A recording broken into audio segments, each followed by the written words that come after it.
नमस्कार दोस्तों, मेरा नाम है डॉक्टर सचिन देव और आप सभी का स्वागत है मेरे इस यूट्यूब चैनल पर। दोस्तों आज की वीडियो है शुगर को लेकर के, यानी डायबिटीज़ जिसे बोलते हैं। शुगर एक नॉर्मल वर्ड बोल देते हैं बट शुगर नहीं होता है, डायबिटीज़ की बीमारी होती है और इसे आप हिंदी में मधुमेह बोलते हैं। तो ये बीमारी क्या है, देखिए बहुत सारी वीडियोज़ हैं, आप यही वीडियो को देखें, लाखों वीडियो पहले पड़ी हुई हैं और एक से एक थ्योरी दी गई है। तो आप ये वीडियो क्यों देखें? पहली तो जो आप वीडियो देखनी चाहिए, इस वीडियो को आपको ये बता दूं कि मैं सीरीज लेकर के आया हूं, यानी शुगर से रिलेटेड जितने भी आपके अंदर क्वेश्चन आपके दिमाग में हैं वो इन सीरीज के अंदर मिल जाएंगे। वीडियो 4 भी हो सकती है, 5 भी, 6 भी, वो मैं देखूंगा कितनी वीडियो आगे तक जाती है मेरी। ये पार्ट 1 है, पार्ट 2 भी आएगा, 3 भी आएगा, 4 भी आएगा, लेकिन हर पार्ट में एक आपका टॉपिक कवर हो जाएगा। तो आज का टॉपिक मैं रखूंगा कि शुगर क्या होता है और कितने तरह का होता है। फिर से वही बात, हजारों लाखों वीडियो पड़ी है, यही वीडियो को देखें। मैं किसी बुक की लैंग्वेज इस्तेमाल नहीं कर रहा हूं, सिंपल ऐसी भाषा में समझाऊंगा कि जो आपको आराम से समझ में आ जाएगी, जो बिल्कुल आपको एकदम से दिमाग में बैठ जाएगी। भाई आप बहुत सारी वीडियो पढ़ी हैं तो आपको कैसे पता चले टाइप 1 और टाइप 2 क्या होता है? क्या होता है टाइप 1 टाइप 2? ये तो पता लग गया, थ्योरी पढ़ ली, टाइप 1 में तो ये कमी होती है, टाइप 2 में ये कमी होती है, लेकिन आपने खून की जांच कराई, उसमें तो कभी लिखा नहीं आता मेरे भाई कि टाइप 1 बीमारी है या टाइप 2 बीमारी है। कैसे पता करें आपको कौन सी बीमारी है?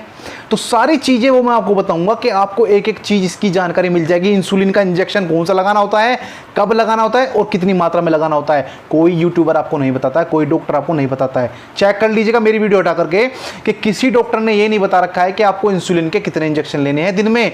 कोई कहता है 2 ले लो, 3 ले लो, 4 ले लो, डॉक्टर बता देगा। भाई आप डॉक्टर हो, आप क्यों नहीं बता रहे हो? आप चैनल पर वीडियो क्यों डाल रहे हो जब आप बता ही नहीं पा रहे हो? तो सारी चीज़ें, कितनी मात्रा आपको लेनी है ये आपको नहीं पता चलेगा, किसी भी वीडियो में देख लीजिएगा। एक वीडियो मेरे पास भेज दीजिएगा कि भैया जी इसमें बता रखा, किसी भी वीडियो में ये नहीं बता रखा है कि आपको इतनी मात्रा लेनी है, 2 यूनिट, 3 यूनिट, 4 यूनिट, और ये यूनिट होती क्या है। सारी चीज़ें कवर करूंगा, लेकिन वीडियोज़ पार्ट में बटी हुई है, तो आप सारी सीरीज को देखिएगा। आज की वीडियो है शुगर क्या होता है और कितने तरीके का होता है, ये आपको सरल भाषा में समझाने का प्रयास करूंगा। तो शुरू करते हैं, समझाता हूं मैं आपको। देखिए आप सिंपल भाषा में समझिएगा कि आपने कोई खाना खाया। खाना क्या है? रोटी आपने खाई हो, सब्जी आपने खाई हो, फल आपने खाए हो, आपने गेहूं खाया हो, गेहूं से बनी हुई कोई चीज़ खाई हो, आपने मैदा से बनी हुई कोई चीज़ खाई हो, आपने बेसन से बनी हुई चीज़ खाई हो, आपने आलू खा लिए हो, आपने चावल खा लिए हो, आपने मक्का खा ली हो। ये सब इनमें कार्बोहाइड्रेट्स होता है।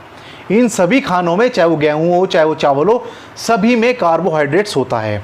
तो जब हम इस खाने को खाते हैं तो जो हमारा पाचन तंत्र होता है, शरीर के अंदर पाचन तंत्र है हमारे, जो खाने को पचाने का काम करता है।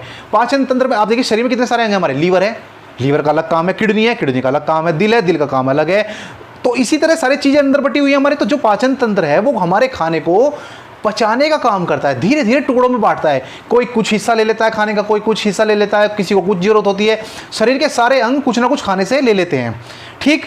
तो जब हम खाना खाते हैं तो कार्बोहाइड्रेट्स वाला खाना खाते हैं, तो हमारा पाचन तंत्र इस कार्बोहाइड्रेट्स में से ग्लूकोज को अलग कर लेता है। कार्बोहाइड्रेट्स में ही ग्लूकोज होती है, ग्लूकोज जिसे आप शुगर बोलते हैं, ठीक है। शुगर तो एक समझने की आम बात है कि शुगर की बीमारी है, शुगर बढ़ गई, वो होती है ग्लूकोज, ठीक। आप उसे ग्लूकोज समझिए।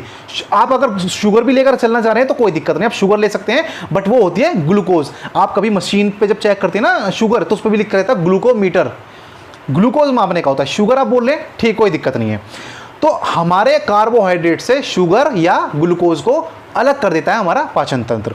अब ग्लूकोज अलग हो गई, ठीक, अलग हो गई वो, तो अब इसका क्या काम है? देखिए जो शुगर होती है, ग्लूकोज होती है, ये हमारी शरीर को एनर्जी देने का काम करती है। आपने वो ऐड सुना है ना, ग्लूकोज डी, ग्लूकोन डी, यानी जब आप उसे पीते हैं, कहीं से थके हुए आ रहे हैं तो आप उसे तुरंत पिएंगे और तुरंत आपको एनर्जी मिल जाएगी, कारण उसके अंदर ग्लूकोज है और ग्लूकोज हमें एनर्जी देता है।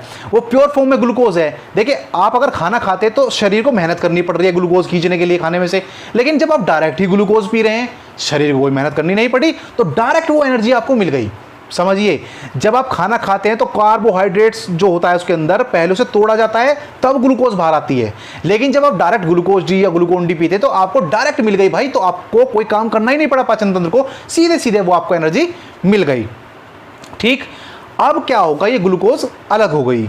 अब इस ग्लूकोज का क्या करना है, शरीर कैसे ऊर्जा में बदलेगा वो समझ लीजिएगा। ग्लूकोज का इस्तेमाल है क्या, हमारा एक पैंक्रियाज होता है जिसे बोलते हैं अग्नाशय, ठीक। इस अग्नाशय में से, अग्नाशय का काम क्या होता है मेरे भाई, पाचक जो रस होते हैं वो निकलते हैं। आप खाना खाते हैं ना, तो अग्नाशय में से पाचक रस निकलते हैं जो खाने को पचाते हैं। इसी अग्नाशय में से, पैंक्रियाज में से एंजाइम भी निकलते हैं जो मैं बता रहा हूँ कि खाने को पचाने का काम करेंगे, इसी से हार्मोन्स भी निकलते हैं, बहुत सारी चीज़ ये काम करता है। तो इस अग्नाशय में से ही एक इंसुलिन नाम का हार्मोन निकलता है। इंसुलिन जो होता है हार्मोन होता है। तो इस पाचन जो माफ़ कीजिएगा जो ये पैंक्रियाज है, अग्नाशय है, इसमें से इंसुलिन निकला। अब जो ये इंसुलिन निकलता है और वो ग्लूकोज जो अलग हो गई थी, ये इंसुलिन उस ग्लूकोज को खींचता है, अपने पास बुला लेता है। तो अब क्या करता है इंसुलिन, और पूरे शरीर में इस ग्लूकोज को पहुंचा देता है।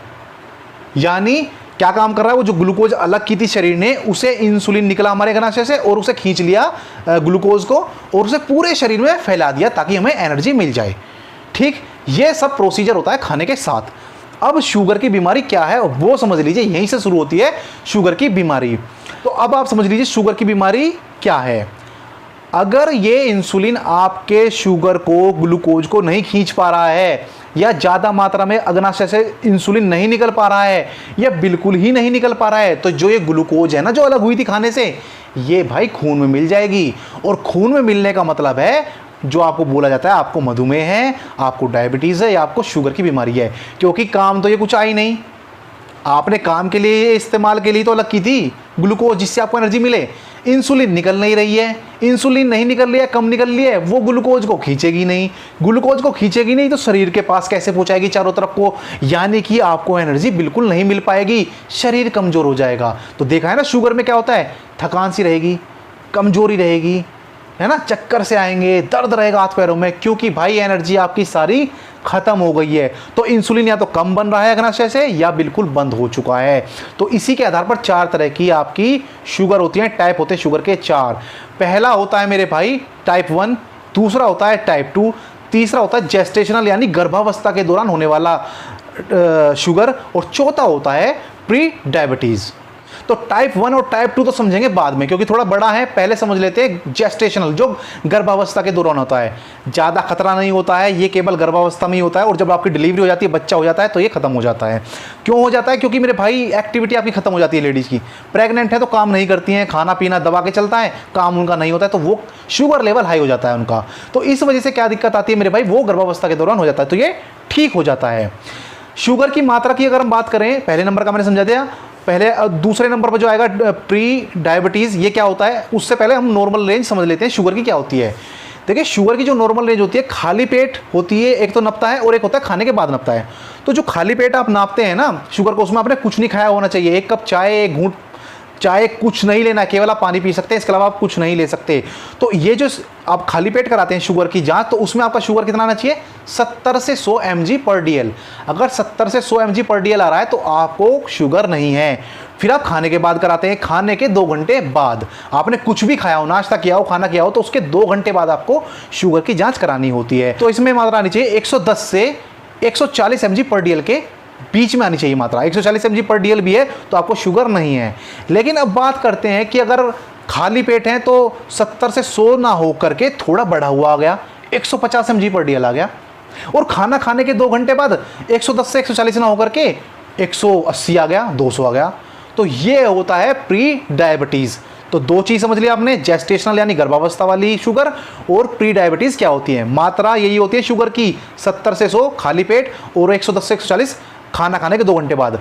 मैंने प्री डायबिटीज़ बता दी है कि अगर 150 है खाली पेट तो प्री डायबिटीज़ है, यानी डायबिटीज़ पूरी तरह आपको नहीं है, लेकिन हाँ डायबिटीज़ में आपने कदम रख दिया है, आपको डायबिटीज़ होने के चांस बढ़ गए हैं। और खाने के बाद अगर 180 या 200 हो जाता है तो भी प्री डायबिटीज़ है, डायबिटीज़ नहीं है, यानी आप यहीं रोक लीजिए, अपना आपको कवर कर लीजिए, अदरवाइज आप डायबिटीज़ हो जाएगी 200 के बाद, फिर आप डायबिटीज़ के पेशेंट बन जाते हैं। तो प्री डायबिटीज़ और जेस्टेशनल आप लोगों को दोनों चीज़ समझ में आ गई होंगी। अब बात कर लेते हैं टाइप 1 और टाइप 2 की। देखिए टाइप 1 और टाइप 2, अगर आप जब ब्लड टेस्ट कराते हैं और आपका, मैंने क्या बोला है, प्री डायबिटीज़ 200 से नीचे होनी चाहिए खाने के बाद, और खाने से पहले 150 से नीचे, तो ये सब प्री डायबिटीज़ के अंदर आ जाते हैं।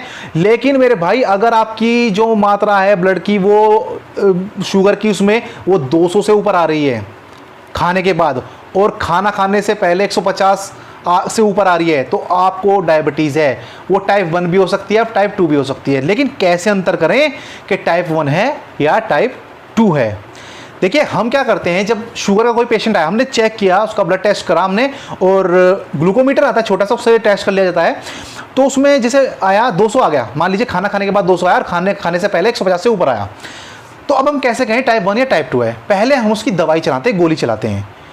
अगर उसकी गोली, जैसे हम गोली देते हैं और एक हफ्ते बाद फिर से टेस्ट करते हैं, अगर मात्रा 200 से 180 आ गई, 170 आ गई, कम हो रही है, तो यानी आपको टाइप 2 है, क्योंकि वो कम हो रही है, इंसुलिन आपका बन रहा है।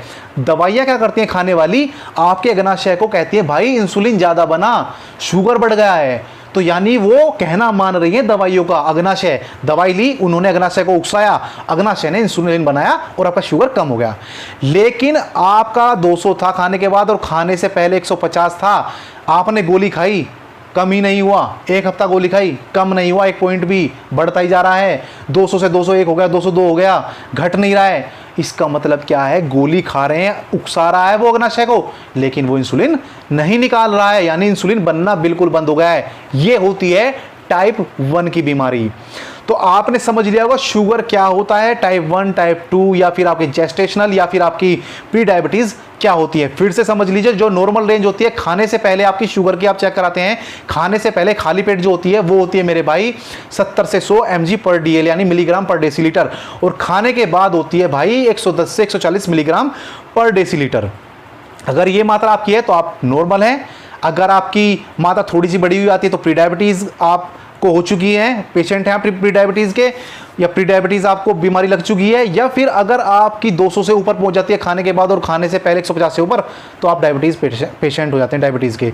तो यहां आपने समझ लिया मेरे भाई टाइप 1, टाइप 2, जेस्टेशनल और प्री डायबिटिक बीमारी क्या होती हैं। ये आपने नॉर्मल रेंज भी आपने समझ ली होंगी और किस वजह से आपको बीमारी लग गई ये भी आपने समझ लिया होगा। अगली वीडियो में फिर से मैं शुगर के बारे में ही एक टॉपिक लेकर के आऊंगा, इसी से जुड़ा हुआ है, अगला चरण हम चलेंगे, उसमें मैं आपको शुगर का अगला एक लेवल समझाऊंगा। वो कौन सी वीडियो होगी आपको जल्दी देखने को मिलेगी, जल्दी से मुझसे अपलोड करूंगा। फिर भी अगर इससे रिलेटेड आपको कोई क्वेश्चन पूछना है तो मैसेंजर पर आकर आप क्वेश्चन पूछ सकते हैं। अगली वीडियो में जल्दी मुलाकात होगी, तब तक स्वस्थ रहें, मस्त रहें, तंदुरुस्त रहें। आपका दिन शुभ हो। नमस्कार, धन्यवाद।